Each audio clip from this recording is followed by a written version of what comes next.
नमस्कार, जय हिंद, जय भारत। भारतीय अवाम ताकत दल अपने भारतीय भाई बहनों अर्थात अपने देश भारत की जनता अर्थात अपनी भारतीय अवाम से भारतीयता आधारित आपसी श्रद्धा, भारतीयता आधारित आपसी स्नेह, भारतीयता आधारित आपसी प्रेम, भारतीयता आधारित आपसी अखलाक मोहब्बत, भारतीयता आधारित आपसी सहयोग, भारतीयता आधारित आपसी सम्मान, भारतीयता आधारित आपसी एकता, भारतीयता आधारित आपसी भाईचारा तथा भारतीयता आधारित आपसी सद्भाव को समझने व उसे आत्मसात करके वैसा ही और उसी अनुसार आचरण एवं व्यवहार करने हेतु और इसके समस्त भारत में प्रचार प्रसार करने हेतु और इसकी अहमियत और महत्व को प्रत्येक देशवासी को समझाकर उसे अपनाते हुए वैसा ही और उसी अनुसार आचरण एवं व्यवहार करने हेतु और प्रत्येक देशवासी को अपना ही भारतीय भाई बहन मानकर, समझकर, अपनाकर उनके साथ वैसा ही और उसी अनुसार आचरण एवं व्यवहार करने हेतु सतत, सदैव और हमेशा अदब के साथ, आदर के साथ अर्ज करता है, विनती करता है। अब चुनाव की सरगर्मी आ गई है, खास करके उत्तर प्रदेश का जो आगामी जो 2022 में चुनाव होने वाले हैं और भारतीय जनता दल आज करीब ढाई साल से हो गया YouTube के संदेश के माध्यम से भारतीयता के माहौल को लाने की कोशिश में लगा हुआ है और हमारी जो आदरणीय भारतीय अवाम है अब उसमें शरीक होने लगी है। ये तो सच्चाई है, लेकिन मीडिया अभी उसको दबाए हुए है और मीडिया स्वयं नहीं बल्कि जो निहित स्वार्थी वाले राजनीतिक दल हैं, खास करके जो सत्ताधारी है इसमें भारतीय जनता पार्टी और फिर GNPC गांधी नेहरू परिवार चांडाल चौकड़ी कॉकस वामदल इन्हीं के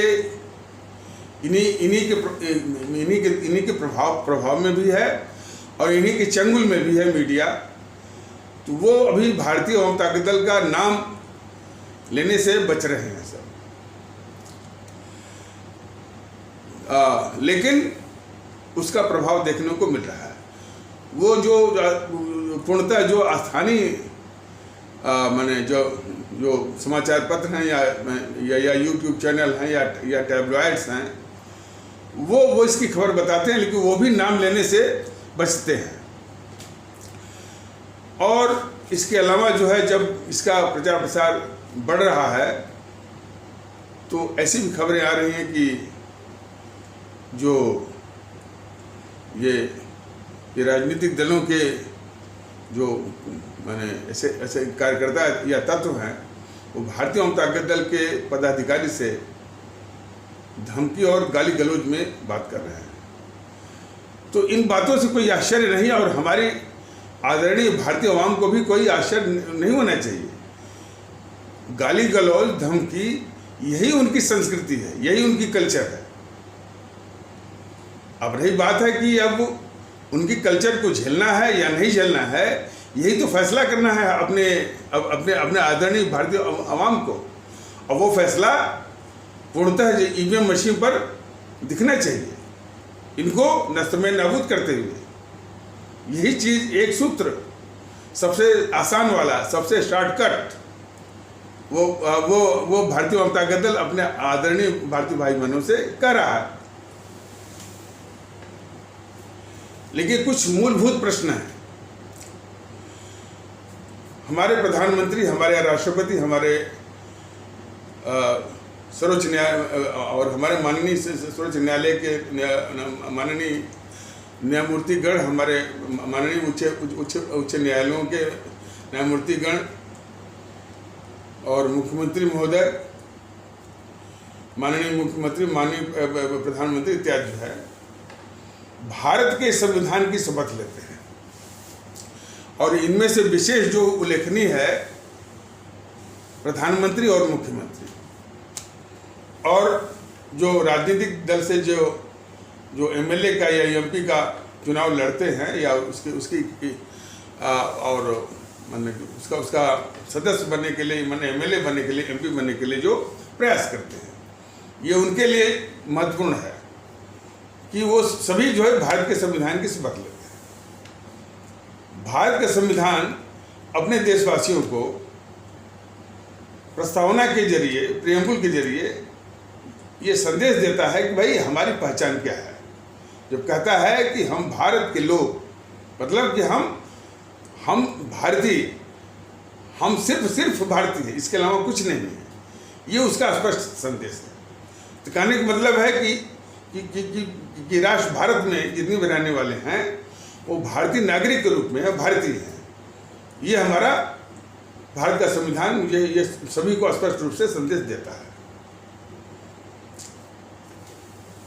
अब राजनीतिक दल किस तरह से फिर भी जो संविधान लगने के पहले, वैसे तो जब हमारा संविधान 26 जनवरी 1950 को लग गया तो उसने क्या किया कि हमारी जितनी भी पहचान थी जाति के आधार पर, संप्रदाय के आधार पर, और भी जो पहचान थी मान लीजिए भाषा के आधार पर और प्रांत के आधार पर जो भी रही हो, सबको उसने एक साथ मिला दिया, उसको एमलगेमेट कर दिया और सबको सबस्यूम करके, सबको समाप्त मान सबको मिला करके उसने एक पहचान दी कि हम भारतीय हैं। कब? 26 जनवरी 1950 को जब हमारे देश भारत का संविधान लागू हुआ। ये जो राजनीतिक पार्टियां हैं वो संविधान लगने के पहले के जो बुराइयां हैं, जातिवाद का, संप्रदायवाद है, उसी को जारी रखे हुए हैं। तो इन राजनीतिक पार्टियों का जो कि जातिवाद चलाती हैं, संप्रदायवाद चलाती, सांप्रदायिकता चलाती हैं, उसके आधार पर वोट गार्नर करने की कोशिशें करती हैं, ये सब जो है संविधान विरुद्ध है। भारतीय समाज को तो तोड़ने वाला है ही, संविधान विरुद्ध है। उसी संबंध में यह उल्लेखनीय है कि विशेष करके हमारे देश के माननीय प्रधानमंत्री जी को, हमारे माननीय मुख्यमंत्री जी को भारत के संविधान का अपने आचरण से उनको पालन करने की बाध्यता है। यानी they are bound to obey and implement the provisions of the Indian constitution. अब लेकिन वो करते क्या है? एक भारतीय जनता पार्टी है और उसी के एक नेता जो कि हमारे देश के प्रधानमंत्री हैं, मोदी जी, वो यानी हम देशवासियों को भारतीय नहीं मानते हैं। वो कभी वो गुजरात में रहने वाले भारतीय भाई बहनों को गुजराती कहते हैं और हर संबोधन में सिर्फ बोलते हैं भाइयों और बहनों। कभी भी नहीं कहते हैं कि हमारे भारतीय भाई और भारतीय बहनों, कभी नहीं कहते। वो उनके जहन में है ही नहीं कि ये हमारे भारतीय भाई बहन, और उनकी नज़र और उनके जहन में यह भी नहीं है कि ये सभी हमारे देशवासी भारतीय हैं। तो निश्चित तौर से जो संवैधानिक प्रावधानों के अनुसार, according to the provisions of the Indian constitution, Shri Modi ji प्रधानमंत्री पद पर बने रहने की पात्रता को खो देते हैं और खो दिया है उन्होंने। जो संविधान के प्रावधानों का, आदर्शों का पालन न करे, वो किसी भी, चाहे प्रधानमंत्री हो चाहे किसी भी संवैधानिक पद पर एक पल के लिए वो उसकी पात्रता खो देता है और वो एक पल के लिए भी उस पद पर बने रहने का नैतिक और संवैधानिक अधिकारी नहीं है। और उसी प्रकार इसी भारतीय जनता पार्टी का एक मुख्यमंत्री हैं माननीय श्री योगी आदित्यनाथ जी। वो भी अपने को भारतीय नहीं मानते हैं। वो कहते हैं कि हम तो हिंदू हैं, हम गर्व से हम हिंदू हैं। वो भी मुख्यमंत्री जो पद है, संवैधानिक पद है, जो कि वो खुलेआम कहते हैं कि हम हिंदू हैं, गर्व से हम हिंदू हैं। वो मुख्यमंत्री जैसे संवैधानिक पद की पात्रता वो खो देते हैं, और खो दिया है उन्होंने। इसलिए वो एक पल के लिए भी उस संवैधानिक पद पर बने रहने की नैतिक और संवैधानिक अधिकार उनका बिल्कुल नहीं। जबरदस्ती भले रहें वो बात दूसरी है, लेकिन नैतिक रूप से, संवैधानिक रूप से वो उसके वो अधिकारी नहीं। और बात यहीं तक नहीं है कि जैसे असदुद्दीन ओवैसी है, वो वकील भी है, संविधान भी पढ़ा होगा भारत का, तब भी मुस्लिम उसको बिल्कुल डिबार किया जाना चाहिए चुनाव लड़ने से। जो ओपनली मुस्लिम कहता है, चुनाव आयोग से ये दरख्वास्त है कि उसकी पार्टी की मान्यता को भी खारिज करें, और जो है, और यदि इस तरह से वो कंटेस्ट करता है या उसके लोग वो जो कंटेस्ट करते हैं चुनाव, तो उसको भी बिल्कुल रद्द किया जाना चाहिए। तभी जो है भारत के संविधान के प्रावधानों का और भारतीयता का जो है माहौल लाने में आसानी होगी। वरना तो जो है कोई अपने को कहता है कि हम हिंदू हैं, फिर भी वो मुख्यमंत्री बना हुआ है। कोई इस देश के लोगों को भारतीय मानता ही नहीं है, वो जो है प्रधानमंत्री बना हुआ है। अब कोई कहता है मुस्लिम, वो जो है चुनाव वो लड़ रहा है। सबको वो हमारे देश के संविधान में प्रावधान है, तो इसीलिए जो हो उसको लागू करने वाली जो संस्थाएं हैं, खास करके चुनाव आयोग हुआ, हमारा माननीय सर्वोच्च न्यायालय हुआ, इसको संज्ञान में लें और लागू करवाएं। क्योंकि जो माननीय सर्वोच्च न्यायालय है, वो भारत के संविधान का वो जो है वो कस्टोडियन है, संरक्षक है वो। तो भारत के संविधान का प्रावधान का सीधा उल्लंघन हो, वो भी इतने ऊंचे पद पर बैठे हुए प्रधानमंत्री, मुख्यमंत्री, निश्चित रूप से जो है इसको वो संज्ञान मिले और जो वो बाहर करे।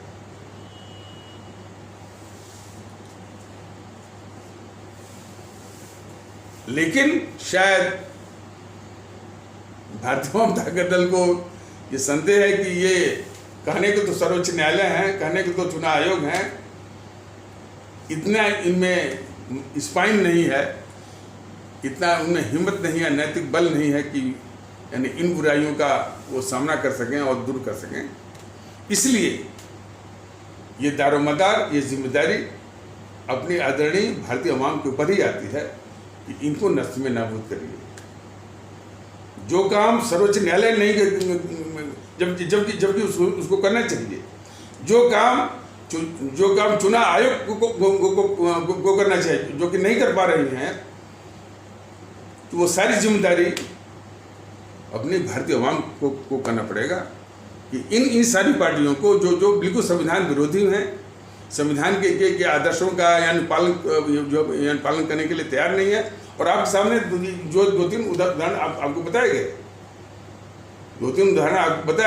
कि ये एक तो प्रधानमंत्री मोदी जी जो कि हमारे देशवासियों को भारतीय न मान करके यानी भारत के संविधान के आदर्शों का सीधा उल्लंघन और उसकी अवहेलना है।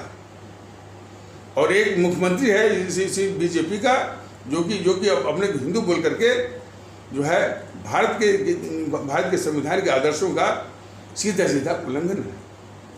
तौसीफकार वो असदुद्दीन ओवैसी जो बराबर मुस्लिम जो बोलता है, वो भी बिल्कुल पात्रता खो दिया है कोई भी चुनाव लड़ने का, और उसकी पार्टी का जो मान्यता है, उसकी भी मान्यता जो है वो बिल्कुल उसकी मान्यता की वैधता भी जो है वो उसने खो दिया है। तो माननीय जो है चुनाव आयोग से भी दरख्वास्त है कि ऐसी पार्टी जो असदुद्दीन की जो AIMIM है, उसकी मान्यता को रद्द करें। भारतीय जनता दल को संदेह है कि ये संस्थाएं जो है किसी न किसी कारण से ये इतनी आवश्यक और संवैधानिक जरूरतों को पूरा करने में ये अपने को अक्षम मानती हैं, इसलिए ये जिम्मेदारी भी अपने आदरणीय भारतीय वहाँ पर ही है कि इन सारी शक्तियों को नष्ट में नाबूद करने की ताकत आप में ही है।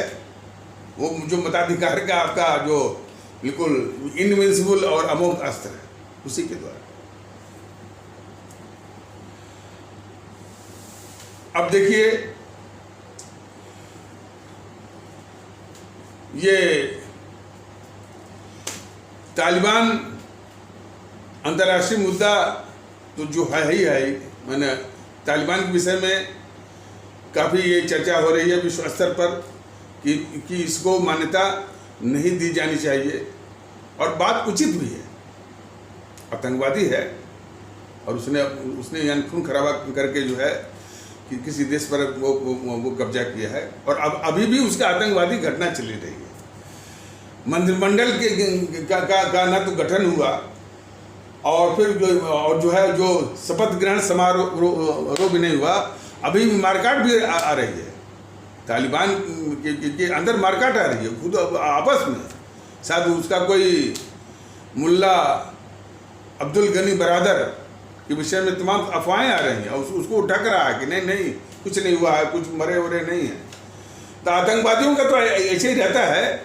आतंकवादी हुए जो है कि वो जो है उनका कोई प्रमुख नेता वगैरह मर जाता है तो छुपाते रहते हैं, और 6 महीने 1 साल के बाद वो बोल देते हैं कि इनकी तबीयत खराब थी और वो मर गए। तो जरूर वो मर गया होगा, लेकिन उस बात को ये तालिबान वाले वो छिपा रहे होंगे। तो अभी भी बहुत मारकाट चल रही है तालिबान के अंदर ही सत्ता को लेकर के, और इसलिए शपथ ग्रहण तो यानी बहुत दूर की कौड़ी है वो वहाँ। तो ये दौर चल रहा है, पैसा उनके पास है नहीं, साधन उनके पास है नहीं, सिर्फ जो कब्जा करने से तो यानी कुछ होगा नहीं। और ख़ास करके जिसको कि पाकिस्तान सरकार ने पैदा किया और कब्जा भी करवाया अफ़गानिस्तान में, और पाकिस्तान की आवाम बिल्कुल शामिल हुई है कि यदि उसने रुख किया तालिबान ने पाकिस्तान में, तो आवाम का क्या उसका वैसा ही हश्र नहीं होगा जो अफ़गान के वो नागरिकों का हुआ, जो डर के मारे भाग रहे थे और हवाई जहाज़ों पर चढ़ करके हवाई जहाज़ों से गिर करके मरे थे। तो वैसे ही एक दहशत, एक चिंता, एक खौफ जो है वो पाकिस्तान के अवाम में चल रही है, और काफ़ी वो चर्चाएं चल रही हैं, काफ़ी मंथन चल रहा है। लेकिन वो जो तालिबान जो आपस में मारकाट कर रहा है, मारकाट के जरिए जो है वो काबिज हुआ अफ़गानिस्तान के ऊपर, और जिससे पाकिस्तान की आवाम जो है वो खौफ खा रही है, चिंता है, बड़ी दहशत में है। उसके समर्थक हमारे भारत में मिलते हैं, और सिबत इस बात की है कि इतने खूंखार विश्व स्तर का जो है वो आतंकवादी और इतना निर्मम, इतना क्रूर, जानवरबाजी जो गिरोह में यहाँ के कुछ जो है ऐसे तत्व जो है उसमें इस्लाम माने वो इस्लाम को देखते हैं, इस्लाम ढूंढ रहे हैं, इस्लाम खोजते फिर रहे हैं। ये देखिए इन सबों की, आप ऐसा नहीं कह सकते कि ये सब बेवकूफ़ हैं या ना समझ है। बहुत ही समझदार हैं, लेकिन बहुत ही कितने गिरे हुए हैं, और देशद्रोही तो हैं ही, समाजद्रोही तो हैं ही। ये भारतीय समाज के भी द्रोही हैं, दुश्मन हैं, हमारे इस्लाम आस्था वाले भारतीय भाई बहनों के समाज के भी दुश्मन हैं, और देश के भी दुश्मन हैं, गिने चुने। और फिर उनको जो शह दे रहे हैं, ये बात जो है बार बार बताई जाएगी जब तक कि ये हमारी अपनी भारतीय अवाम के दिमाग में बैठ नहीं जाए। भारतीय अवाम ताकत दल बराबर कह रहा है कि वो तालिबान ने किसी भी आतंकवादी से या आतंकवाद से इस्लाम का कोई जो है कोई मतलब नहीं है, संबंध और रिश्ता तो बहुत दूर की बात, कोई मतलब ही नहीं है। ये सावधानी, ये विनती ये भारतीय अवाम ताकत दल बराबर कर रहा है। लेकिन जो आग उसने लगाई है तालिबान ने, उसी में ये घी के काम कर रहे हैं। ये जो है शफीकुर रहमान, टी.एस. हसन, शादाब चौहान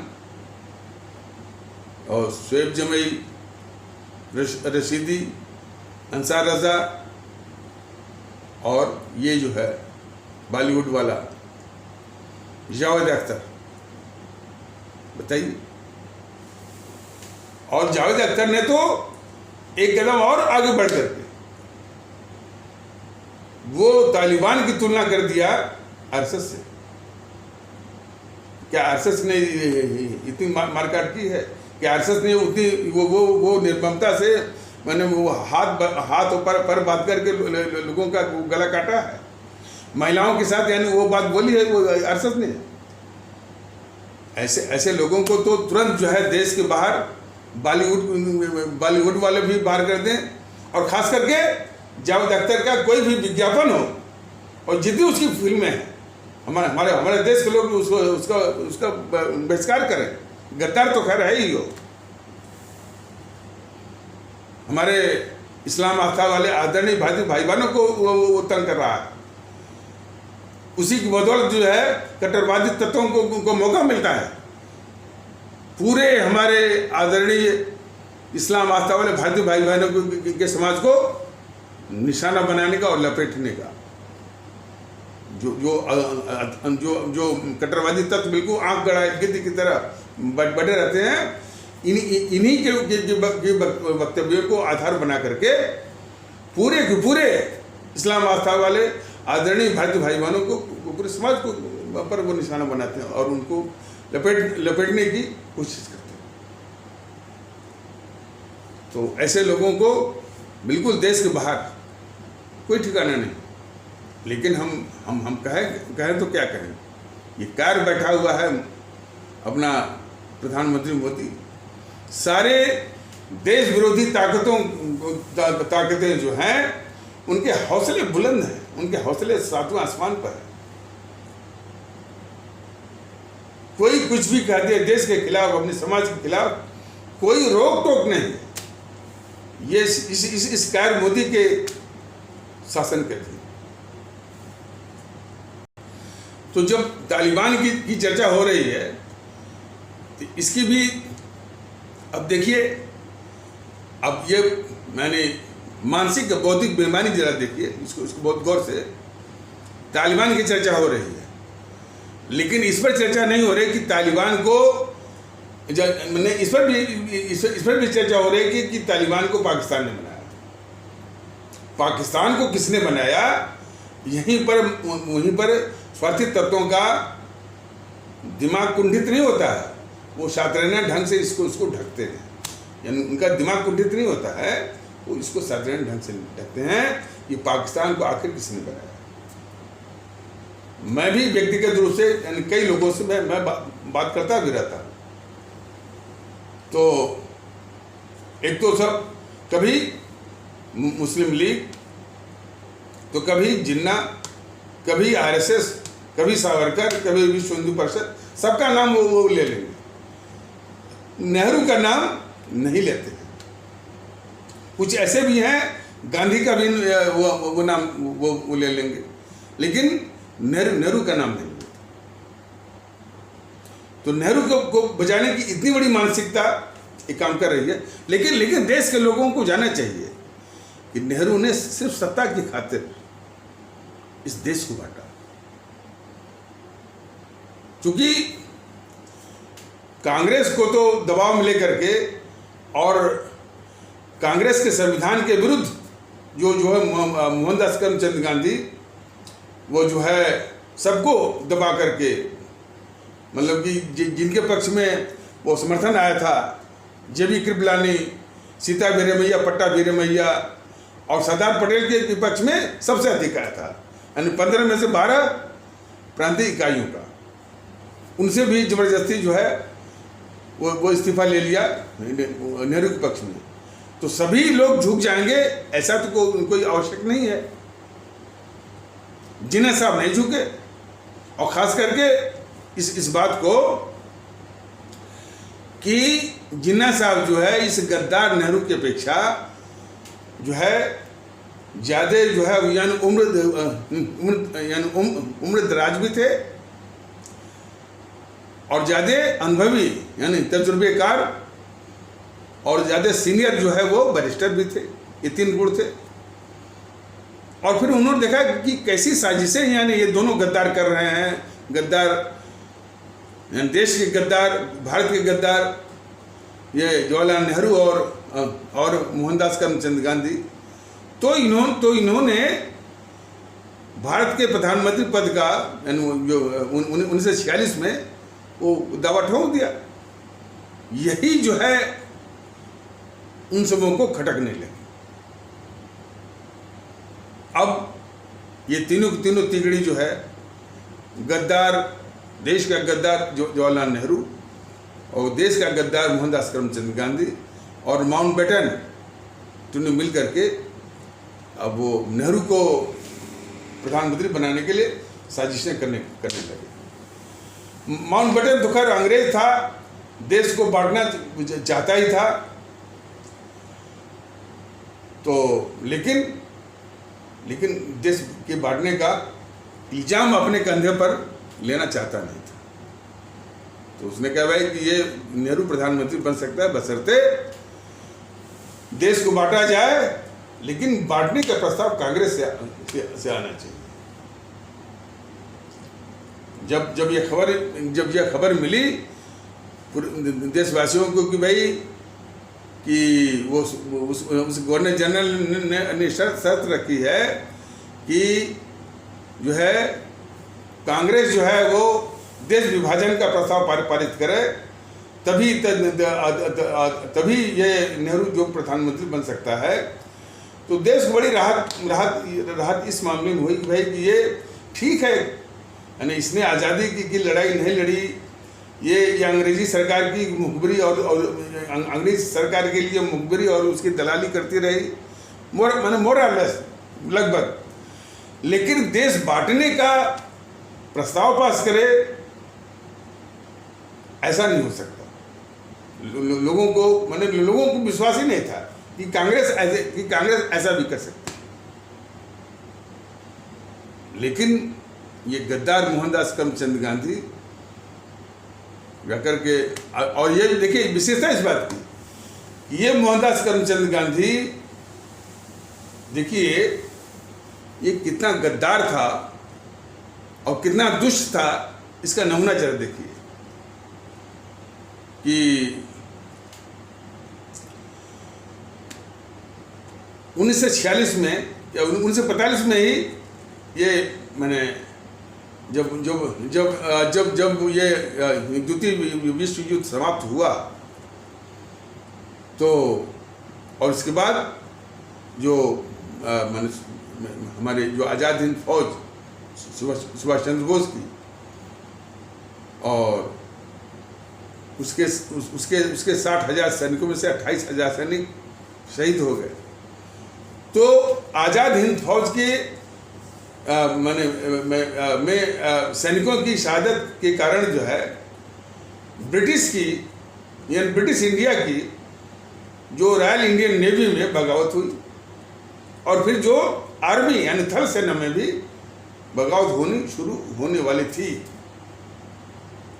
और काफ़ी रिपोर्टें आ रहे थे कि इस बारे में, इस पॉइंट पर, इस जगह से बगावत की खबरें आ रही हैं।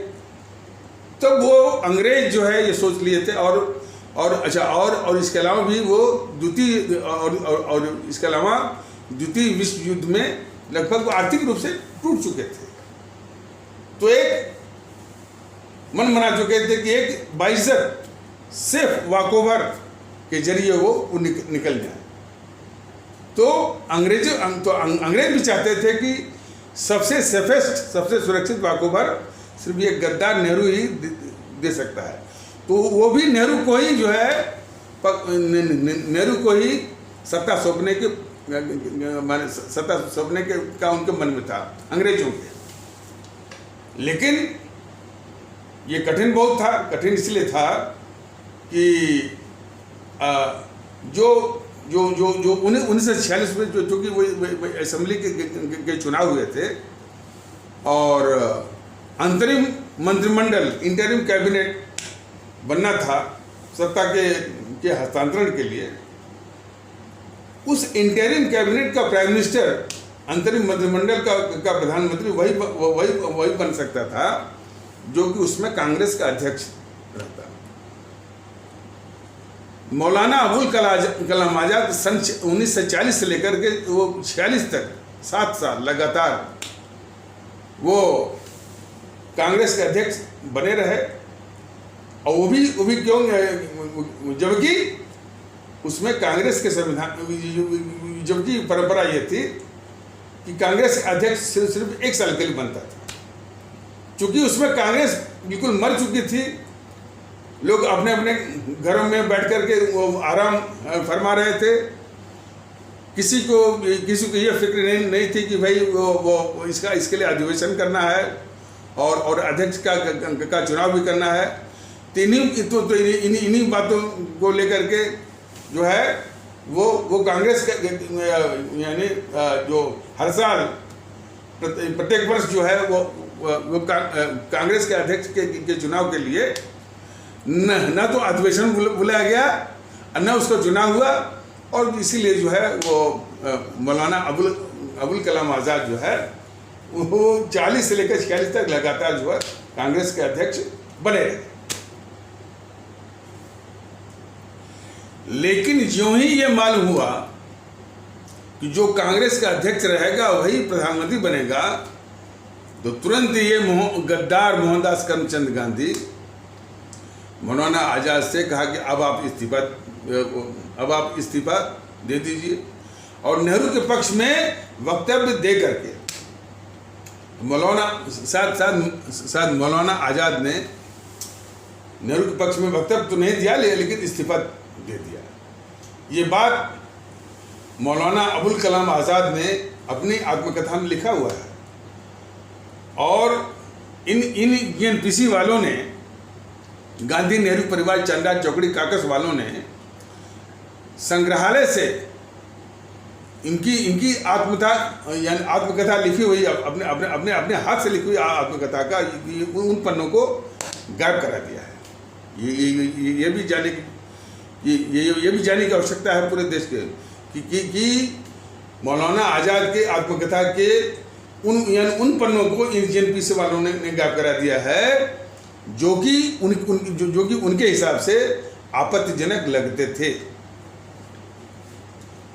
तो उन्होंने नेहरू के पक्ष में जो है वो वक्तव्य तो नहीं दिया लेकिन इस्तीफा दे दिया। अब आया कांग्रेस के अध्यक्ष का चुनाव। तो कांग्रेस के संविधान के अनुसार जो है कांग्रेस के अध्यक्ष के चुनाव के लिए प्रांतीय इकाइयां प्रस्तावित वो करती थी और उनको करना होता था। 15 में से 12 अच्छा, प्रांतीय इकाइयों को भी सबको पता चल गया था कि जो कांग्रेस का अध्यक्ष बनेगा वही प्रधानमंत्री बनेगा, जो है अंतरिम मंत्रिमंडल का। तो इस लिहाज से 15 में से 12 इकाइयों ने सरदार पटेल के पक्ष में दिया था कि भाई यही कांग्रेस अध्यक्ष बने और यही इसके बाद जो है वो प्रधानमंत्री बने। 15 में से 12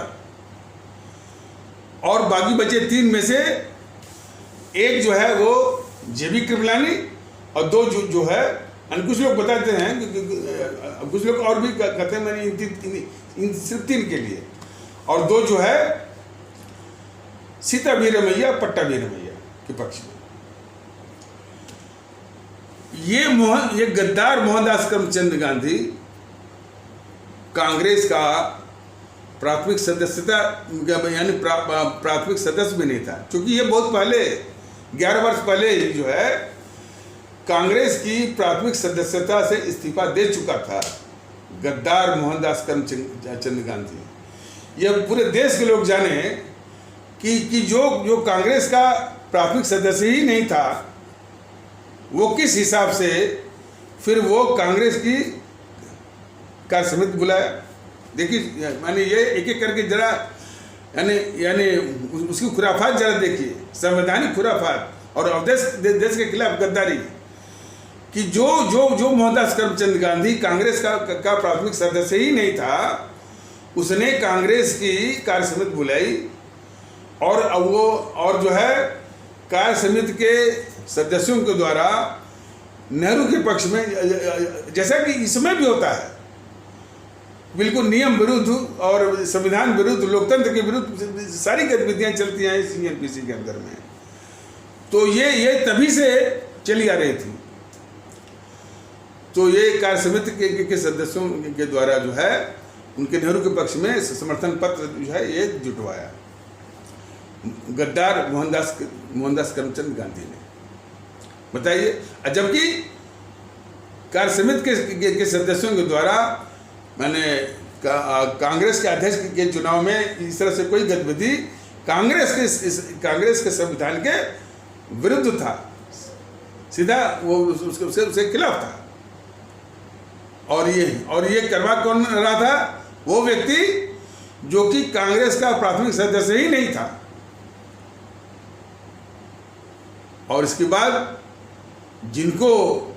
इनके पक्ष में यानी जो है वो प्रांतीय इकाइयों ने समर्थन दिया था, जैसे कि सीता वीरमैया, पट्टा वीरमैया और जेबी कृपलानी, उनसे भी नेहरू के पक्ष में समर्थन के लिए उनसे इस्तीफा ले लिया। इस्तीफा ले लिया ना, पहले से लिखवा दिया और लिखवा करके उनसे साइन ले लिया। और फिर जब वो उस कार्य समिति की मीटिंग में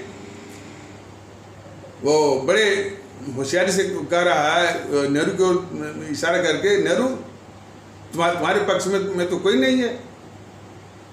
और नेहरू जो है वो पढ़ा गया था, उसने एक शब्द नहीं बोला कि जो हमारे समर्थन में कोई नहीं है और फिर तो हमको उड़ाने दीजिए, जिसके समर्थन में है उसी को कांग्रेस अध्यक्ष बनाइए, ताकि वही आगे ताकि वही आगे अंतरिम मंत्रिमंडल का प्रधानमंत्री बने। ये बिल्कुल चुप रहा नेहरू जो है, इसलिए कि उसको मालूम था। अब इसके बाद वो लिखाया जो त्यागपत्र था, जो कि सरदार पटेल की ओर से लिखा गया था और सब कुछ उसमें मैंने सब उनका नाम सब उसमें दर्ज था, सिर्फ सरदार पटेल को दस्तखत करना था। ये मोहनदास करमचंद गांधी उसकी ओर बढ़ा दिया।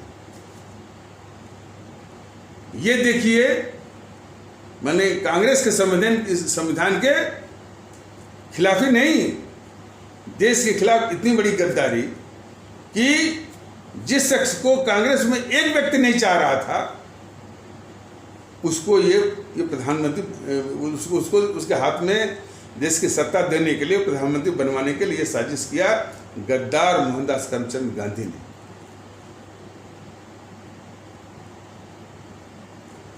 और तो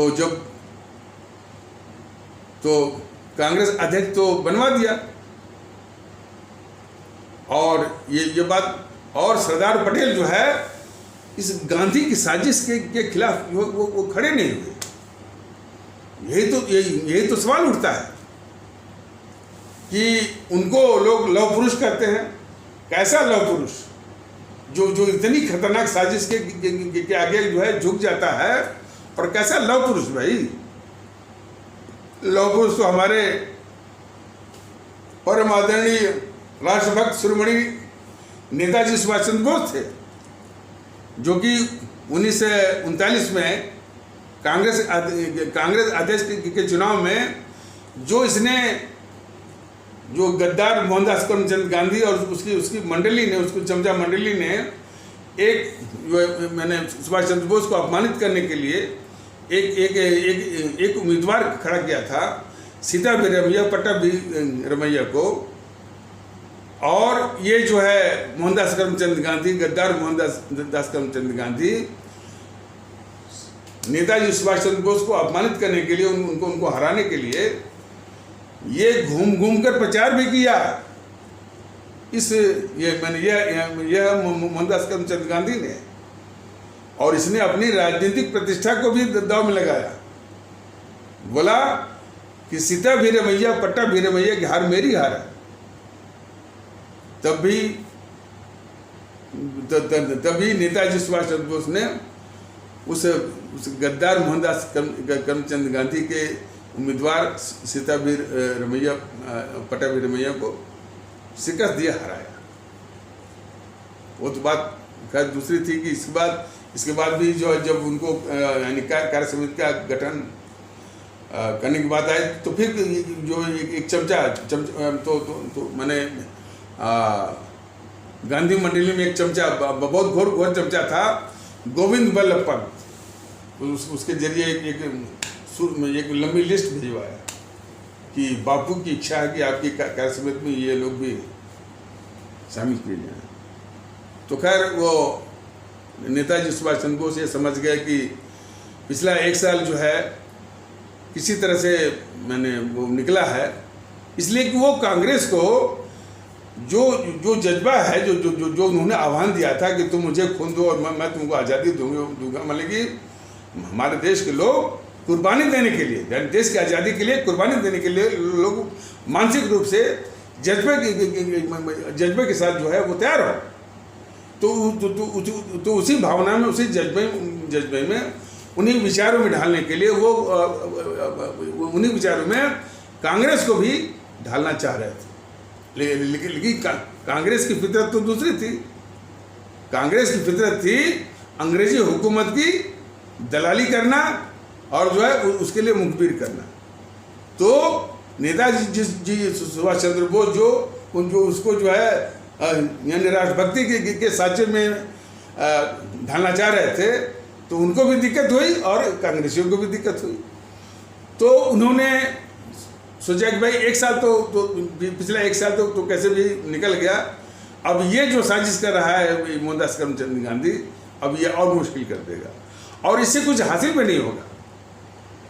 तो इसके बाद उन्होंने कांग्रेस त्यागपत्र दे दिया, जबकि कांग्रेस के अध्यक्ष का पद जीत करके भी अपनी प्रतिष्ठानुसार, अपनी प्रतिष्ठा को देखते हुए और इसकी घिनौनी और नीच हरकत को देखते हुए गद्दार मोहनदास करमचंद गांधी की उन्होंने इस्तीफा दिया। और फिर इसके बाद वो अंग्रेजों की जो दुश्मन ताकतें हैं, खास करके जर्मनी है, जापान है, उनको संगठित करने लगे। तो लौह पुरुष हमारे नेताजी सुभाष चंद्र बोस, सरदार पटेल ने 562 रियासतों को मिलाया है। ये तो बने उनका काम है, ये तो उसका श्रेय उनको जाता है। लेकिन गांधी की साजिश के आगे झुक जाने के कारण उनको लौह पुरुष कहा जाए, ये बात जो है वो गले उतरती नहीं। लौह पुरुष का उनसे बहुत आगे थे हमारे नेताजी जी सुभाष चंद्र बोस, जो कि इस गांधी की साजिश को बहुत अच्छी तरह जो है वो उन्होंने शिकस्त दिया था। तो जब जिन्ना साहब ने प्रधानमंत्री पद के लिए दावा ठोक दिया, तो अब इन समूह के आगे एक विकट समस्या आ गई। और उसी वक्त जो है, उसी के दौरान जो है INA ट्रायल चल रहा था। INA मतलब आज़ाद हिंद फौज, इंडियन नेशनल आर्मी का लाल किले में वो मुकदमा चल रहा था। अंग्रेज जो है वो इसलिए मुकदमा चला रहे थे भारतीयों का मनोबल तोड़ने के लिए, यानी वही दिखाने के लिए कि अरे भाई तुम जिसको मानते हो ना कि भाई कि हमारे सबसे बड़े राष्ट्रभक्त हैं, देखो मैं यानी उनके ऊपर भी वो मुकदमा मैं चलाता हूँ, वो भी देशद्रोह का। तो उस जो पकड़े गए थे INA के मैंने फौजी, उसमें 3 उपसेना अध्यक्ष यानी लेफ्टिनेंट जनरल थे, जो कि 3 अलग अलग समुदायों से थे। वो हिंदू सनातन से भी और मुस्लिम से भी और सिख से भी। तो लेफ्टिनेंट जनरल सहगल साहब थे हिंदू से, लेफ्टिनेंट जनरल शाहनवाज साहब थे यानी मुस्लिम समुदाय से, और लेफ्टिनेंट जनरल ढिल्लन साहब थे वो सिख समुदाय से। जब इनके ऊपर भी मुकदमे की बात आई तो देश पूरा उबल गया और पूरी एकता की लहर जो है दौड़ गई देश में, पूरी एकता, माने हिंदू मुस्लिम सिख सभी लोग एक साथ। तो जब एकता पूरी की बात चलने लगी तो कांग्रेस में एक कद्दावर नेता थी, बहुत प्रतिष्ठित नेत्री थी या नेता थी, अरुणा आसिफ अली। अरुणा आसिफ अली ने इस गद्दार मोहनदास करमचंद गांधी को पत्र लिखा कि इसमें एकता का बड़ा अच्छा माहौल है, क्यों न हम लोग इस एकता का इस्तेमाल भारत के ऊपर जो विभाजन का खतरा मंडरा रहा है तो उस खतरे को टालने के लिए, भारत को टूटने से बचाने के लिए हम लोग एक अभियान चलाएं, इसी एकता का इस्तेमाल करके एक अभियान चलाएं, एक आंदोलन करें और धरने पर भी बैठ जाएं, आमरण अनशन करें, लेकिन देश को बंटने नहीं दें। इस तरह का पत्र उन्होंने ये अरुणा आसिफ अली ने इस गद्दार मोहनदास करमचंद गांधी को लिखा।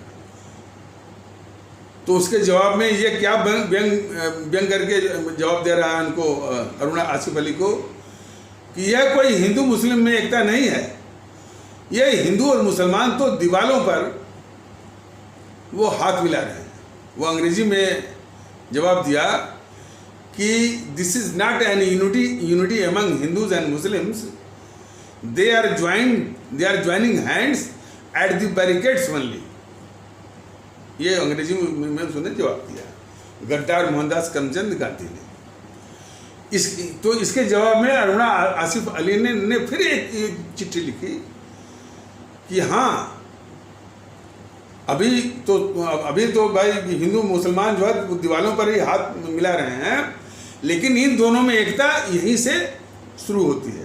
मतलब कि okay, no problem, Hindus and Muslims are joining hands at the barricades, but the unity among them commences from here itself। यहीं से शुरू होती है। तो इस पत्र के जवाब में वो कुछ बोला नहीं, और देश को बताया कि भाई जो है पाकिस्तान मेरी लाश पर बनेगा। तो देश को पूरा यकीन हो गया कि भाई ये बुढ़ा बहुत जिद्दी है, ये अभियान चलाएगा, आंदोलन करेगा, धरने पर बैठ जाएगा, आमरण अनशन करेगा, मर भी जाएगा, जो ये कह रहा है वो करके दिखाएगा, इस देश को बंटने नहीं देगा। एक बहुत बड़ा विश्वास देश के लोगों ने किया। इसके साथ वो इसके समानांतर जब ये सत्ता की छीने झपटी चल रही थी, तो ये जो है जिन्ना साहब के मेडिकल सेक्रेटरी ने कांग्रेसियों को पत्र लिखा था कि जिन्ना साहब को बोन टीबी है, यानी तपेदिक, मैंने उनको हड्डी में तपेदिक है। और तो उसका तात्पर्य था कि जिन्ना साहब कुछ ही वक्त के मेहमान हैं। वो वक्त दिन का भी हो सकता है, महीने का भी हो सकता है, साल का भी हो सकता है। तो उसका तात्पर्य था कि इनको देश का प्रधानमंत्री, इनको भारत का प्रधानमंत्री बनाने में खतरा नहीं बल्कि लाभ है कि देश विभाजन से देश बटने से बच जाएगा। ये उस चिट्ठी का तात्पर्य था। वो चिट्ठी बाद में सार्वजनिक हो गई और पूरी भारत की आवाम में वो फैल गई।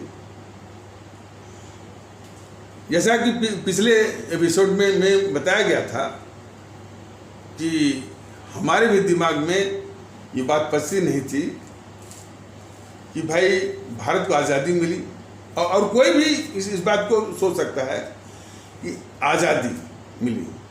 आज़ादी में क्या मिला? देश बढ़ गया, पाकिस्तान बन गया। अब पाकिस्तान वो कैसा पाकिस्तान बना ये हम लोग देख ही रहे हैं। तो पाकिस्तान बना, 25 से 30 लाख लोगों की जान चली गई। 3 करोड़ से ऊपर लोगों के घर उजड़ गए। तो कोई भी साधारण नागरिक के दिमाग में पचे कि नहीं भाई ये कैसी आज़ादी? इससे तो बल्कि बेहतर रहता है कि आज़ादी बल्कि बाद में मिलती है, देश नहीं बढ़ता। तो मेरे दिमाग में हमेशा वो कौंध रहा था सवाल। तो जब मैं, और ये कौन की बात है, जब मैं इंटरमीडिएट वगैरह में पढ़ा करता था, तो मैं जो कि 70, 72, 75, 80 साल के बुजुर्ग लोग थे जो उस समय थे, मैंने कहा कि भाई साफ साफ बताइए कि बात क्या थी। तो वो लोग बता रहे थे कि जो जिन्ना साहब वाली चिट्ठी, जो जिन्ना साहब का जो मेडिकल सेक्रेटरी ने कांग्रेसियों को चिट्ठी लिखा था, वो चिट्ठी जो है पूरे उसकी जानकारी पूरे देश के लोगों को हो गई थी। वो चिट्ठी जो है वो सार्वजनिक हो गई थी। इसलिए उस समय की जो भारतीय आवाम थी वो इस पक्ष की थी कि यदि देश को बचाना है, देश को बंटने या विभाजन के खतरे से बचाना है, तो जिन्ना साहब का प्रधानमंत्री बनना बहुत जरूरी है। इसलिए जिन्ना साहब को भी वही भारत का प्रधानमंत्री बनना चाहिए। ये लगभग ये जनमत था, ये उन लोगों ने बताया। अब जरा कल्पना करिए कि जिस नेहरू को भारत की आवाम न चाहती हो, जिस नेहरू को एक कांग्रेसी भी नहीं चाहता था, उसमें उस गद्दार जवाहरलाल नेहरू को सत्ता दिलवाई इस गद्दार मोहनदास चंद गांधी ने। देखिए ये गद्दारी तो आप देखिए ना। और इसी के कारण तो बात कहाँ तक पहुंची कि जब ये हुआ कि भाई वो देश की जनता भी चाहती है, कांग्रेस में एक भी नहीं चाहता है, तो माउंटबेटन ने ये कहा कि अब तो एक ही रास्ता है कि एक टुकड़ा काटा जाए इस देश का, और ये टुकड़ा उसके जिन्ना के मुंह में डाल करके उसका मुंह बंद किया जाए। और यही सब उन्होंने तय किया। लेकिन कहा कि माउंटबेटन ने कहा कि लेकिन ये मैं नहीं करूंगा, इसका प्रस्ताव कांग्रेस की ओर से आना चाहिए। तो जैसा कि बताया गया कि देश बहुत राहत महसूस ये कर रहा था कि भाई ठीक है, ये कांग्रेस ने आज़ादी की लड़ाई वो लड़ी उड़ी नहीं, ये कांग्रेस की, ये अंग्रेजी सरकार की दलाल थे, अंग्रेजी सरकार के लिए मुखबिरी करती थी। लेकिन इतना बड़ा इल्जाम देश बांटने का और देश बांटने का कलंक जो है वो नहीं ले सकती। ये सोच करके देशवासी जो है बड़े राहत महसूस कर रहे थे कि भाई अब देश नहीं बटेगा, चूंकि इस तरह के प्रस्ताव कांग्रेस पास कर सकती ही नहीं है। लेकिन देशवासियों का भ्रम टूट गया और वाकई में कांग्रेस तैयार भी नहीं थी, ये बात सही है। लेकिन वहाँ पर ये गद्दार मोहनदास करमचंद गांधी ने क्या झूठ बोला, क्या बात बनाई उसने कि ये जो जवाहरलाल नेहरू है, लॉर्ड माउंटबेटन के सामने धमकी दिया है। ये कहा है नेहरू ने कि यदि हमको प्रधानमंत्री नहीं बनाया गया तो मैं कांग्रेस को तोड़ दूंगा। अब बताइए, कांग्रेस के आगे बहुत बड़ा संकट आ गया है। गद्दार मोहनदास करमचंद गांधी ने उसे यानी कार्य समिति को समझाया कि अब कांग्रेस के आगे बहुत संकट आ गया है, अब उसके बढ़ने का खतरा आ गया है। अब कांग्रेस न बटे, इसके लिए जरूरी है कि देश को बांटा जाए, देश को बांट करके कांग्रेस को बचाया जाएगा। इस तरह की बात वो समझाने में कामयाब हो गया वो गद्दार मोहनदास करमचंद गांधी। और वो प्रस्ताव जो है देश बांटने का, देश विभाजन का प्रस्ताव कांग्रेस को पास करना पड़ा, करवाया इसने।